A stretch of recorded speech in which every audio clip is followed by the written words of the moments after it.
Ndasubiye kubaramutsa bamwe banywanyi mukurikira iyi mboneshakure yacu ari nayo yanyu Shiramatsiko TV. Ni imboneshakure imwe rudende idushikiriza inkuru n'ibiganiro utaronka ahandi. Uyu ni umwanya w'amakuru agezweko ari kuvugwa ngaha mu gihugu c'u Burundi, aho ino mboneshakure yacu ari nayo yanyu Shiramatsiko TV ibategurira amakuru ahambaye cane aba ari kuvugwa mu bisata bitandukanye, aho twibanda cane ku makuru aba ari kuvugwa ku gateka kazina muntu, aba ari kuvugwa mu butungane, aba ari kuvugwa mu cibano, aba ari kuvugwa ku mbuga ngurukana bumenyi, aba ari kuvugwa muri politike ndetse n'andi yose mutamenye mwamwaranyegejwe turatohoza amaze tukabashikiriza ido nido. Perezida Evariste Ndayishimiye yakoze impinduka zikomeye cane kandi zateye ubwoba abatari bake, aho benshi bahise babona ko ibintu biriko biraba ngaha mu gihugu c'u Burundi biteye ubwoba, kandi bakavuga ko Perezida Evariste Ndayishimiye atakiza ashakira abarundi kubona agena mu mabanga akomeye cane abantu bazwi ko bagiye bakora amakosa akomeye cane. Ni ukuvuga ko Perezida Evariste Ndayishimiye ibiriko biraba ku barundi byose aba yabigizemwo uruhara rukomeye cane, kandi akaba adashaka ko bihera. Turabigaruka ko mw'ido nido ry'amakuru aho tuza kubabwira umutegetsi akomeye cane wo ku rwego rwo hejuru Perezida Evariste Ndayishimiye yagenye mu mabanga, ariko benshi bakavuga ko uwo mutegetsi adahumuriza kandi bagahita babona intumbero afise ndetse n'icyo ashaka gukorera abarundi. Turaza no kubabwira ku makuru ahambaye cane y'ibiriko birabera mu nama nshingamateka, aho abashingamateka basubiranyemo bakaba bari kuvuga amajambo akomeye cane. Tukaza kugaruka ku byatangajwe n'umushingamateka ukomeye cane kandi urwanya ubutegetsi bwa Perezida Evariste Ndayishimiye, kandi akaba yarari mu mugambwe uza imbere mu migambwe itavuga rumwe n'ubutegetsi ngaha mu gihugu c'u Burundi, ariwe Agathon Rwasa, aho yavuze amajambo akomeye cane arabana n'amafaranga y'umukuru w'igihugu yiyongereye mu gihe umukuru w'igihugu c'u Burundi avuga ko afise ibigega byuzuye, ariko amafaranga ye akaba yariyongereye inshuro nyinshi cane.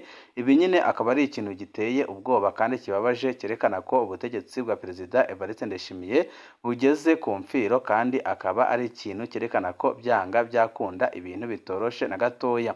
Tukaza no kubabwira ibyo umukuru w'inama nshingamateka Daniel Geras Ndabirabe yavuze, ariko byerekana neza ko nawe ari mu kwaha kwa Perezida Evariste Ndayishimiye, bikaba byanateje uruhagarara rukomeye cyane mu nama nshingamateka, aho batari bake bavuga ko uyu mukuru w'inama nshingamateka yaraguye gukurwa kuko ataco ariko arafasha abanyagihugu bamwizeye bakamutora kugira ngo ajye kubavugira, ahubwo akaba ariko arafatanya n'ababyinagaza. Ibi byose nyine akaba ari ingorane ziri ngaha mu gihugu c'u Burundi. N'amakuru menshi ahambaye ko abateguriye tugira ngo tubashikirize. Wecu usabwa nta kindi, niba ukunda amakuru n'ibiganiro tudahwema gucisha kuri uno muyoboro wa YouTube Shiramatsiko TV, ukaba utaravyonda kuri sabone vyondaho kugira ngo ko dushizeho amakuru n'ibiganiro bene nk'ibi ujye uba uwa mbere mu gushikirwa nabyo. Ubutegetsi buraborera, ubutegetsi bumeze nk'inzoga, inyuma y'icupa rya mbere umuntu aba aryohewe yimereye nk'intama, inyuma y'irya kabiri umengo umuntu yamize intambwe, aca yiyumva akomeye ku buryo adakeneye n'umwe amufasha cyangwa amuhaririza. Warinyoye arondera kwiyemera no kubahwa na bose nk'intama mu ishamba. Inyuma y'icupa rya gatatu umuntu ahinduka ingurube, ibyo akora biteye isoni. Mu bijanye n'ubutegetsi naho umwanya wa mbere ni harya umutegetsi mushasha aba yicisha bugufi yorosha ukamengo ni intama, nk'uko na Perezida Evariste Ndayishimiye yaje yohereje abarundi bakavuga ko baronse umuntu uje kugira icyo abamarira. Mu gice ca kabiri ni harya umutegetsi atangura kwigenza nk'umwami nyine ubushobozi bwose, maze agahinduka umuntu atinyitse cane kandi agahinduka umuntu utavugirwamo, ariko ngaho biba ubikigendeka aba atinyitse gusa. Iyo umutegetsi ageze mu gice ca gatatu ntaba atinyitse gusa, ahubwo agera aho yankwa urunuka n'abanyagihugu biwe kubera amakosa akomeye cane aba ariko arabakorera. Ibi nibyo biriko biraba mu butegetsi bwa Perezida Evariste Ndayishimiye. Agishika ku butegetsi abarundi batari bake baranezerewe, bavuga ko abahunze bagiye gutahuka, anavuga amajambo aryoshe kandi ahumuriza, ariko ikibabaje abarundi bararindiriye baraheba, akaba ariyo mpamvu benshi bemeza ko Ndayishimiye benshi basigaye bamwanga urunuka kubera amakosa akomeye cane ariko araba mu gihugu c'u Burundi. Mbere yuko tubabwira umutegetsi ukomeye cane wagenwe mu mabanga ariko akaba yaravuzwe mu mabi atagira izina, benshi bakanavuga ko aribyo agiye kubandanya, reka tubanze tubabwire ibyabaye mu nama nshingamateka biteye ubwoba kandi biteye amakenga, ndetse n'ibyo Geras Daniel Ndabirabe yavuze bidahumuriza.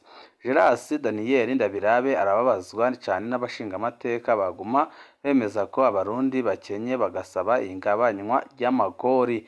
Hari ikintu mubandanya muvuga ngo amikoro make, ngo abantu barakenye, ibyo muvugaga nibyo. Ejo bundi aho hahindurwa amahera mwabonye bigenda gute? Abanyagihugu ntibasohoye amamiliyoni n'amamiliyoni bajana mu mabanki, none muze kuvuga ngo abantu barakenye. Ibyo birateye isoni. Ubu bariko baragurisha ibigori, benshi bavuga bati twabuze n'aho tugurisha ibigori. Kubera iki mubandanya kuvuga ngo barakenye? Amikoro make none bigiye kuyangara. Mwebwe ibyo bintu muvuga mwumva ari byo? Abarundi barafungura mugabo, nimba mushaka ko umurundi wese azoba afise indege, umuntu wese abe afise imodoka, ibyo njewe nibaza ko bitozokunda. Mbega mwebwe umurundi adakenye aba ameze gute? Umurundi akenyewe aba ameze gute? Geras Ndabirabe yavuze aya majambo mu nama nshingamateka kuwa 13 ukwezi kwa gatandatu 2024 mu nama ya bose, aho abashingamateka bari baramutse biga amafaranga leta izokoresha kuva muri Mukakaro 2024 gushika muri Ruheshi 2025. Ibibazo byose byari byabajijwe umushikiranganje Audace Niyonzima, ariko Geras Ndabirabe ababazwa cyane no kumva abashingamateka bafitiye impuhwe abanyagihugu, maze wenyine yiha kwishura ibibazo bitari rwiwe. Mwese muriko murumviriza iyi nkuru, iyi mvugo muyumva gute? Abanyakayanza mwatoye Daniel Geras Ndabirabe yoba azi ubuzima bwanyu koko kugeza aho atangaza amajambo ababaje kandi ateye isoni kuri runo rugero?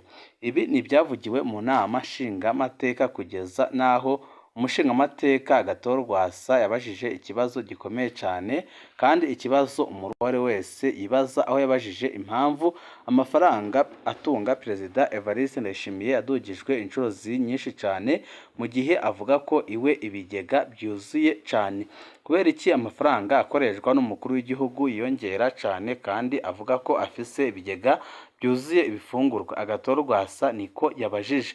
Mu nteguro y'amafaranga leta izokoresha uno mwaka, amafaranga yo kubungabunga umuryango w'umukuru w'igihugu yariyongereye ku rugero ruteye ubwoba, yavuye ku miliyoni 354 aja ku miliyoni 720.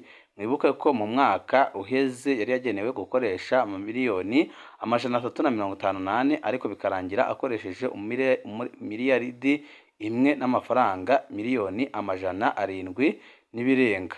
Ku igenekerezo rya 13 ukwezi kwa gatandatu 2024, umushingamateka Agathon Rwasa yarabajije impamvu ayo mafaranga bayongereye ku rugero runini, kandi umukuru w'igihugu avuga ko wewe atangorane afise mu bijanye no gufungura. Kenshi akavuga ko afise ibigega bibogaboga byuzuye ibifungurwa, mu gihe kandi bizwi ko uno munsi umurundi ari mu buzima bubi cane kandi atacizere kiriho co kuva muri ubwo buzima bubi.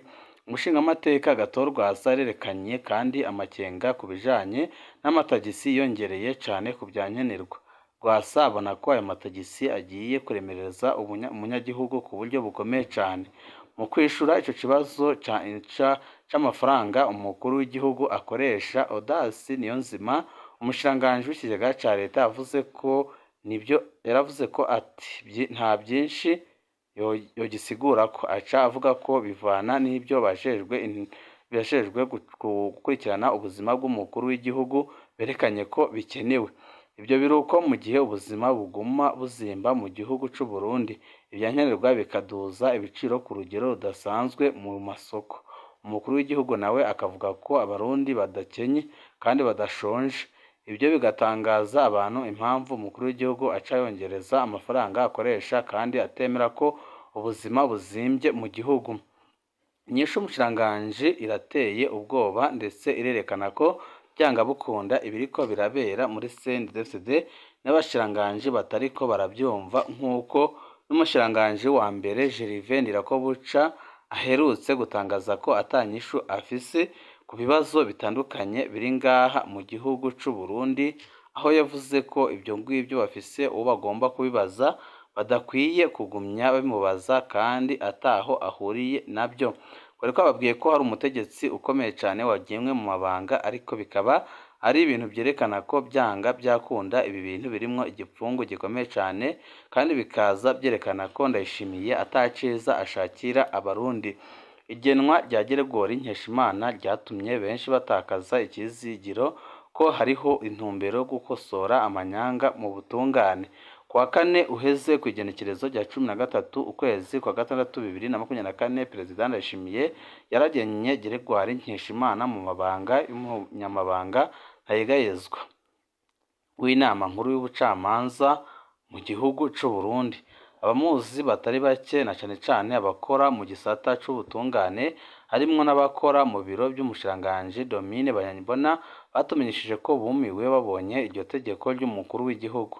Geregori Nkeshimana azwi cane mu kiringo yari arongoye igisata gifise kijanye kibika impapuro z'amatongo, mu gihe Aimé Laurentine Kanyana yari umushikiranganji w'ubutungane. Kuri ino mboneshakure turamaze kuvuga amarorerwa yakozwe muri ico gihe, aho amazu atari make yagurishwa incamunara byitwa ko biciye mu butungane, ugasanga agurishijwe intica ntikize mu ntumbero by'ukuri yo kunyaga ayo mazu. Uwo mugambi ugayitse uvugwa ko wakorwa na Aimé Laurentine Kanyana afatikanije na Procureur General de la République w'ico gihe Sylvestre Nyandwi. Uwundi avugwa ko yari afise uruhara rukomeye ni Geregori Nkeshimana yatwara iki gisata kijanye n'amatongo. Munsi haca hajamwo abacamanza batandukanye n'abaprokureri batumwa izo manza zo kunyaga abantu. Geregori Nkeshimana afatwa nk'akarorero k'abakozi b'ubutungane bahagarariye akarenganyo mu Burundi. Igenwa ryiwe ryerekana ko Aimé Laurentine Kanyana agifise ingufu kubibera mu butungane, aho twibutsa ko n'umushikiranganji Domine Banyankimbona avuga ko ari mwibaba ya Kanyana. Geregori Nkeshimana yaravuye muri icyo gisata kiraba n'amatongo, abantu bariruhutsa. Urwara ico gisata muri kino avuga ko ari intungane irwaretse rwose kubahiriza abantu mu burenganzira bwabo bwo gutunga amatongo yabo. Mu kibanza agiyemwo Geregori Nkeshimana azogira ijambo rikomeye ku madosiye y'abanyazwe amazu yabo bazoba bakeneye kwitwara ubwa nyuma mu co bita ko bagiye gukora nyine isuzuma rya nyuma. Ni ukuvuga ko ariwe agiye kuzotabazwa ngo afashe kudadanura ibyo yafashije kudabanganya agitwara icyo gisata cyari kijejwe ibijanye n'amatongo. Ubutungane bw'u Burundi ntibwishwe nuko atabagabo n'abagore bijunja n'ijambo bariho, bwishwe nyabuna nuko abantu nka Geregori Nkeshimana aribo bashingwa amabanga akomeye, mu nyuma tukumva ngo umukuru w'igihugu ariko ararira imbere y'ubutungane. Perezida Ndayishimiye yoba yarakoze amatohoza akwiye imbere y'igenwa rya Geregori Nkeshimana canke yabikoze amuzi neza, azi n'amabi atagira izina yakoreye abarundi batari bake. Benshi bati ibi bintu biriko birabera mu butegetsi bwa Perezida Evariste Ndayishimiye birarengeye ubwenge bw'abarundi kandi birateye ubwoba ku rugero rukomeye cane. Banywanyi bacu ni ngaha duce dusozerera amakuru twari twabateguriye. Mu kandi kanya kari buze n'andi makuru ahambaye cane azaba agezweko, aho tuza kugaruka ku makuru ahambaye cane ari kuvugwa mu bihangange bikomeye cyane bikomoka muri CNDD-FDD, aho mushobora kumva umwanya uwo ari wo wose ibara riguye ngaha mu gihugu cy'u Burundi, kuko abategetsi nka bose baremeza ko Perezida Evariste Ndayishimiye atabereye gutwara igihugu cy'u Burundi bivanye n'ubuzima bukomeye buri ngaha mu gihugu cy'u Burundi, kandi bikaboneka neza ko ataco ariko arakora ngo asubize ibintu ku murongo. Ibihe byiza nibyo ndabipfurije banywanyi bacu.